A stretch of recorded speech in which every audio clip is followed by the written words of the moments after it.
प्युठान नेपालको मध्यपश्चिम पहाडको एउटा पहाडी जिल्ला हो। प्युठान मुख्य रूपले स्वर्गद्वारीका लागि प्रसिद्ध छ।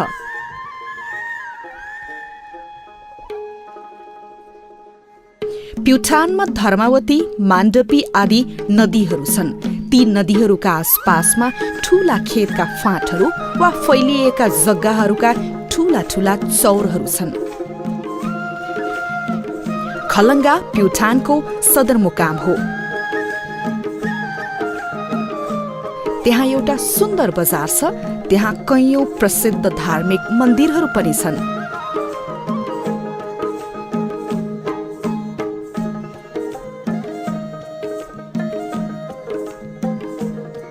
काठमाडौँबाट नारायणगढ, बुटवल, गोरुसिङे, भालुबाङ हुँदै प्युठानको बिजुवारसम्म मोटर बाटो जान्छ। त्यहाँबाट त्यो मोटर बाटो बागदुला मरनठाना हुँदै मच्छी पुग्दछ। मच्छी ओखरकोट गाउँको प्रमुख केन्द्र हो।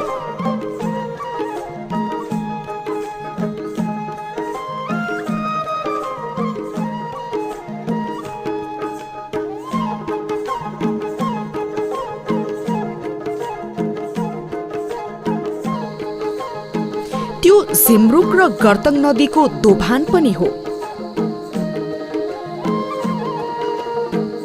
दुवै नदीका आसपासका मच्छी र पिडाल्नेका फाँटहरूले त्यहाँको दृश्यहरूलाई धेरै सुन्दर बनाएका छन्। मच्छी ऐतिहासिक कालदेखि नै ओखरकोट गाउँको केन्द्र हुनुका साथै त्यो आसपासका गाउँहरूको पनि प्रमुख केन्द्र रहँदै आएको छ। 2224 राजाहरूका पालामा र पछि पृथ्वीनारायण शाहले नेपालको एकीकरण गर्दा पनि मच्छी आवागमनको मुख्य केन्द्र थियो। त्यहाँबाट नै बागलुङ, गुल्मी र अर्घखाँची जाने मोटर बाटोहरू छन्। मच्छीबाट पहाडको बाटो माथि पुगेपछि ओखरकोटको मुख्य गाउँ आउँछ।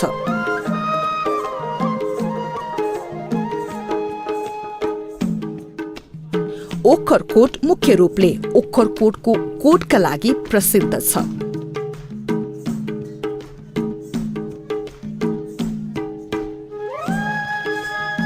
ओखरकोटको कोट ओखरकोट र बाँदीकोट गाउँका बीचको थुम्से झै गरेर बसेको एउटा सानो पहाडको शिखरमा बसेको छ।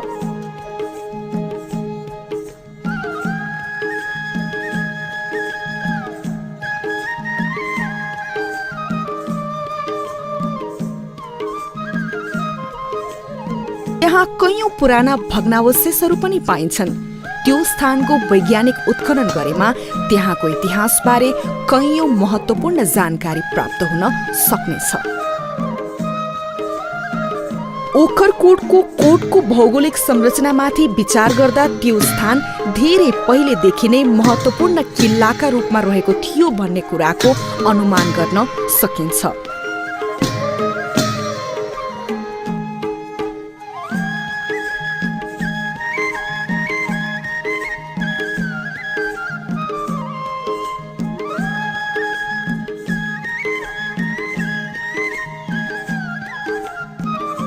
त्यो कोटको रक्षा पंक्तिका रूपमा बाँदीकोटतिर गढी र ओखरकोटतिर जोगीथुम दुईवटा साना साना पहाडहरू रहेका छन्।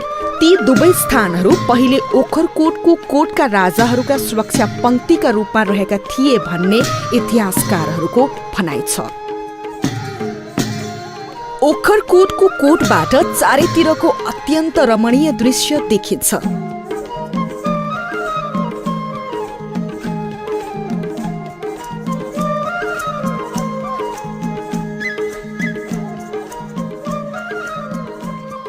यहाँबाट सूर्योदयको धेरै नै सुन्दर दृश्य देखिन्छ।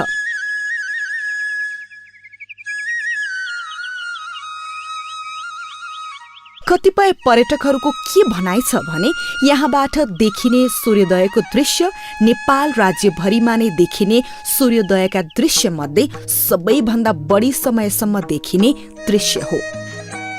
आजभन्दा 400 वर्ष पहिले परस घरतीको नेतृत्वमा आएको कण्ठु जैसी, शिवराम महतरा, बाहुबले कामी समेतको नेतृत्वको एउटा सेनाले ओखरकोटको कोटमा कब्जा गर्यो। त्यसपछि परस घरतीका सन्तानहरूले ओखरकोटमा नै बस्न थाले। उनीहरू मुख्य रूपले ओखरकोट गाउँलाई आफ्नो सदरमुकाम बनाएर शासन गर्न थाले। ओखरकोटको गाउँ प्राकृतिक दृष्टिकोणले धेरै नै सुन्दर छ। ओखरकोट गाउँको दायाँतिर फेदीमा झिमरुक नदी बग्छ भने ओखरकोट गाउँको बीच भएर गर्तङ नदी बग्दछ। गाउँका आसपासमा कैयौं सुन्दर प्राकृतिक दृश्यहरू छन्।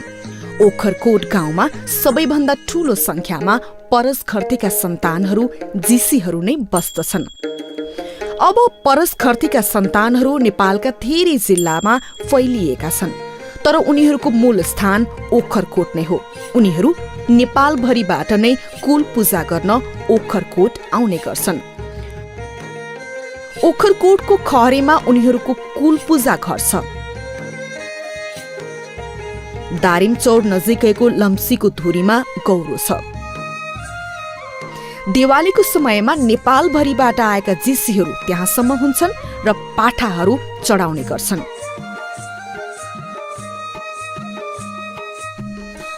ओखरकोट गाउँमा जीसी पछि सबैभन्दा ठूलो संख्यामा विश्वकर्मा बस्ने गर्दछन्। उनीहरू पनि परस घरतीसँगै यो गाउँमा आएर बसेका हुन्। उनीहरूको मौलिक संस्कृति यस प्रकार छ।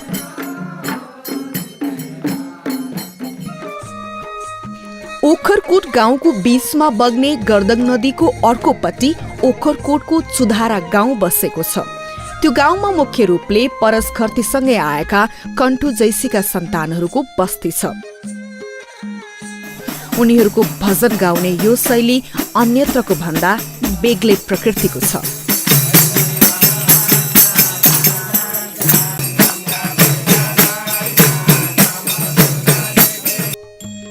गर्तङ नदीका बायाँतिर कैयौं खेतका फाँट र कतिपय बस्तीहरू छन्।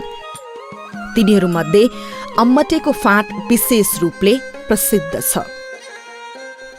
गर्तङ नदीको बायाँतिर कैयौं अग्ला पहाड़का धुरीहरू छन्। ती अग्ला धुरीहरूमा मगर जातिका जनजातिहरू बस्छन्। चौके गाउँ त्यसका लागि विशेष रूपले प्रख्यात छ।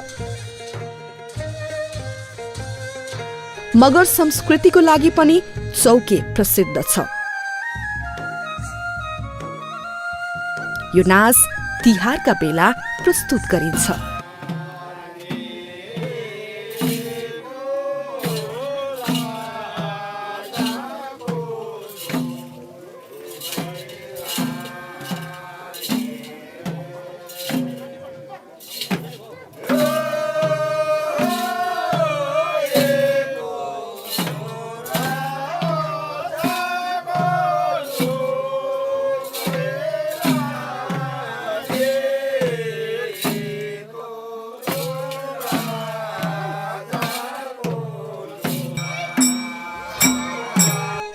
ओखरकोटमा झिमरुक नदीको तीरमा बायाँपट्टि ढाँड भन्ने स्थान छ।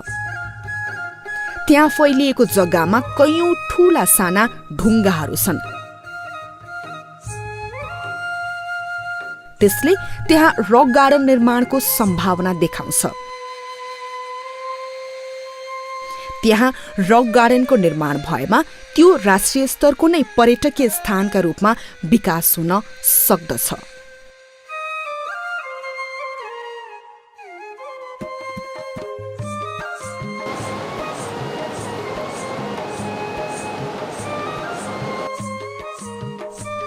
ओखरकोटको कोटको फेदीमा जोगी थुम भन्ने एउटा थुमको छ। इतिहासकारहरूले त्यो स्थान ऐतिहासिक दृष्टिकोणले धेरै महत्त्वपूर्ण भएको बताएका छन्।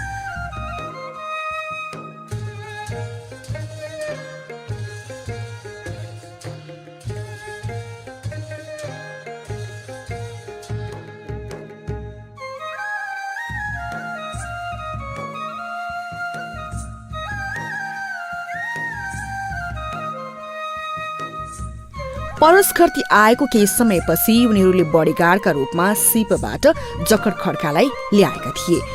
उनीहरूका सन्तानहरू बाँदीकोट गाउँमा बस्दछन्। उनीहरूमध्ये केही ओखरकोटको दारिमचौरमा पनि बस्दछन्। दारिमचौर झिमरुक नदीको छेउमा रहेको अत्यन्तै रमणीय गाउँ हो। अहिले बाँदीकोट, ओखरकोट र बाङ्गे 3वटा गाविसहरूमा बाँडिएका छन्, तर पहिले यी 3वटै गाउँहरू बाँदीकोट मौजा अन्तर्गत पर्दथिए। बाँदीकोट ओखरकोटको कोटबाट उत्तर पूर्वमा रहेको एउटा ठूलो गाउँ हो। परस खर्तीसँगै आएका महताराका सन्तानहरू थुप्रै संख्यामा यहाँ बस्ने गर्दछन्। ओखरकोटको कोट भन्दा दक्षिण पूर्वमा बाङ्गे गाविस पर्दछ। त्यो गाउँमा मुख्य रूपले जिसी, विश्वकर्माहरू र मगर जातिका जनजातिहरू बस्ने गर्दछन्। झिमरुक नदी र गर्तङ नदीको आसपासमा ओखरकोट सहित बाँदीकोट, नारीकोट, खुङ, अर्खा, रजवारा, पूजा, लिवाङ, तुसारा र बाङ्गे गरी 10वटा गाउँहरू पर्छन्। ती 10वटा गाउँहरूलाई मिलाएर गौमुखी पर्यटन विकास क्षेत्रका रूपमा विकास गर्न सकिन्छ। पर्यटकीय दृष्टिकोणले त्यो सम्पूर्ण क्षेत्रको धेरै नै महत्त्व छ। गौमुखी पर्यटन विकास क्षेत्रमा नै अर्खाको गौमुखी पर्दछ। त्यो झिमरुक नदीको मुहान पनि हो।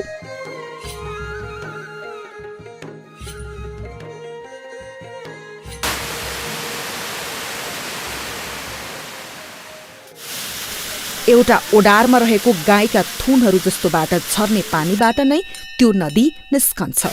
त्यसैले यसलाई गौमुखी भन्ने गरिएको हो।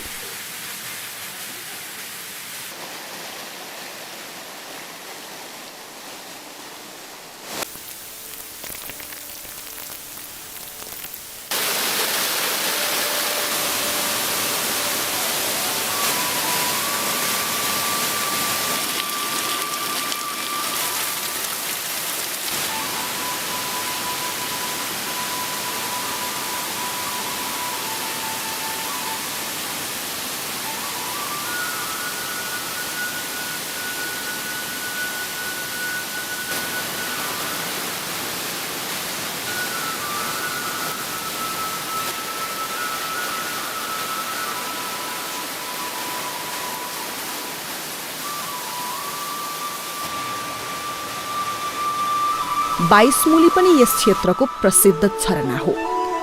गौमुखी ठूलो क्षेत्रमा फैलिएको छ। यहाँ पहाडका अग्ला थुरीहरू, खनाल जंगल, ठूला चौर र कयौं झरनाहरू छन्। गौमुखीको पहाडबाट नै गुल्मीतिर जाने पनाहा, छल्दी आदि नदीहरू पनि निस्कन्छन्। गौमुखीको नेपाल अधिराज्यको नै राष्ट्रिय पर्यटकीय क्षेत्रको रूपमा विकास हुने सम्भावना छ।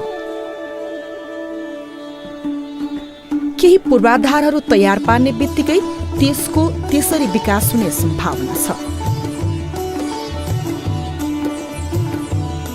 गौमुखी पर्यटन विकास क्षेत्र अन्तर्गत पर्यटकीय महत्त्वका कयौं स्थानहरू छन्।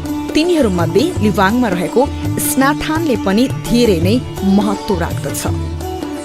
स्नाथानमा बडा दशैं र चैते दशैंमा ठूलो मेला लाग्छ।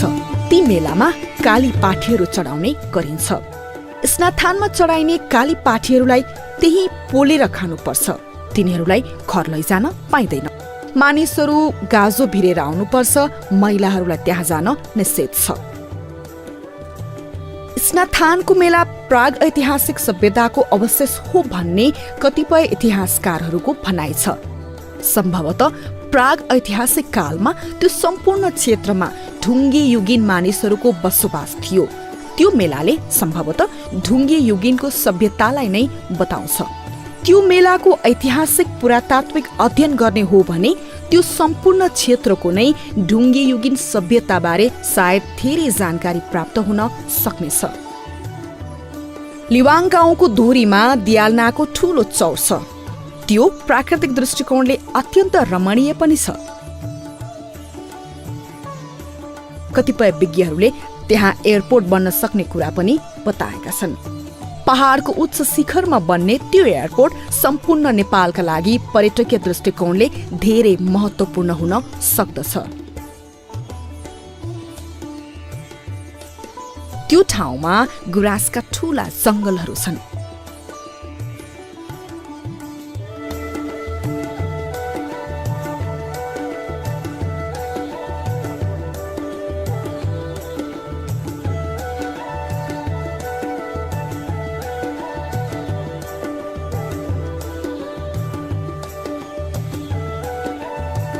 अर्खा जनजातिहरूको गाउँ हो। त्यो गाउँ मगर संस्कृतिको कैयौं मेला र चाडहरूका लागि पनि प्रसिद्ध छ।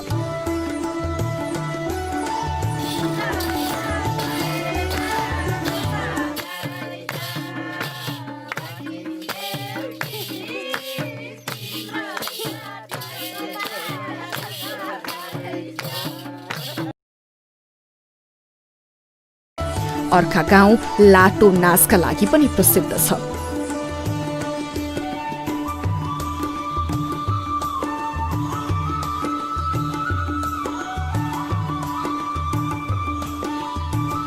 बाङ्गेको कौछेमा खिम विक्रमजीसीको चर्चित घर छ। अहिले विचार गर्दा त्यो सामान्य घर हो, तर 52 झ्याल ढोका भएको घर भनेर उजुर परेपछि जुद्ध शमशेरले खिम विक्रमलाई गाउँबाट निकालेका थिए। त्यो घरमा 52 झ्याल ढोका छैनन्, त्यही पनि त्यो घर बढी चर्चामा आएको छ। बाङ्गे गाउँमा पर्ने भुल्केमा एउटा ठूलो ढुङ्गा छ। त्यो डुङ्गालाई रक क्लाइम्बिङका रूपमा पनि प्रयोग गर्न सकिन्छ। भुल्की पानीको मूलका लागि पनि प्रसिद्ध छ। त्यसको नजिकै एउटा ओडार छ। भुल्केको ठूलो डुङ्गा, पानीको मूल र ओडार समेत मिलाएर त्यो स्थानलाई पर्यटकीय क्षेत्रका रूपमा विकास गर्न सकिन्छ।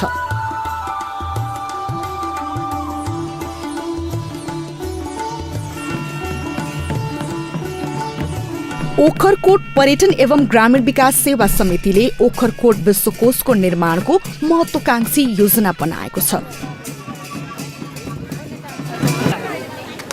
त्यो कार्यक्रमको 2071 साल चैत 3 गते ओखरकोटमा उद्घाटन गरिएको थियो। त्यो योजना अन्तर्गत ओखरकोट गाउँ र गौमुखी पर्यटन विकास क्षेत्रका गाउँहरू समेतको विस्तृत अध्ययन गरेर 10 खण्डमा नेपाली र अंग्रेजीमा ओखरकोट विश्वकोश प्रकाशित गरिनेछ। ओखरकोट विश्वकोश परियोजना अन्तर्गत देशका र विदेशका समेत थुप्रै विज्ञहरूले ओखरकोट र आसपासका गाउँहरूमा गएर अध्ययन गरेर अध्ययन सम्बन्धी प्रारम्भिक लेखहरूको संग्रह ओखरकोट पुस्तक र फोटोहरूको अर्को पुस्तक समेत प्रकाशित भइसकेका छन्। झिमरुक र गर्तङका आसपासका 10 वटा गाउँहरूलाई मिलाएर गौमुखी पर्यटन क्षेत्र विकासको रूपमा विकास हुन सक्ने धेरै नै सम्भावना भएको कुरा ओखरकोट पर्यटन एवं ग्रामीण विकास सेवा समिति प्युठानकी अध्यक्ष दुर्गा पौडेल बताउनुहुन्छ। ओखरकोट पर्यटन एवं ग्रामीण विकास सेवा समितिको पहलमा राष्ट्रिय योजना आयोगले मच्छी, ढाडा पोखरी, ओखरकोट, बाँदीकोट हुँदै गुल्मीको पुर्कोटसम्म जोड्ने रणनीतिक सडक योजना अगाडि बढाएको छ। हाम्रो प्रयासमा 2068 सालमा प्युठानमा 10 वटै गाउँहरूको पर्यटन विकासको सम्भाव्यतालाई अध्ययन गरिएको थियो र त्यसैलाई मध्यनजर गर्दै पर्यटन विकासको कुरो योजना तयार पार्नको लागि जिल्लाव्यापी सर्वेक्षण गरिएको थियो। 2072 मा पनि विस्तृत सर्वेक्षण गरेर 3 वटै प्रतिवेदन सार्वजनिक गरिसकेका छौँ। ओखरकोटको कुरो योजना कोटको चारैतिर पर्ख्याल, भ्यू टावर, पार्कको निर्माण, रिङ रोडको निर्माण र रक गार्डन बनाउने योजना अगाडि बढाएका छौँ। त्यस्तै गरी राष्ट्रिय योजना आयोगले भारतदेखि तिब्बतसम्म जोड्ने त्रिदेशीय सडक योजना बनाएको छ। यो सडक दाङको कोइलाबासदेखि सुरु भएर प्युठानको बागदुला, मच्छी, ठुलाबेसी, अर्खा हुँदै बागलुङ जोडिन्छ। बागलुङबाट फेरि मुस्ताङ हुँदै तिब्बतसम्म जोड्ने सडक भएकोले गौमुखी पर्यटन विकासको क्षेत्रका गाउँहरूमा पर्यटन विकासको सम्भावनालाई धेरै नै आधार मानिनेछ। हाम्रो कार्यक्रमलाई अगाडि बढाउनको निम्ति जीविस प्युठान, पर्यटन बोर्ड, मन्त्रालय लगायतका विभिन्न सङ्घ संस्थाहरूले पनि सहयोग गर्नुभएको छ।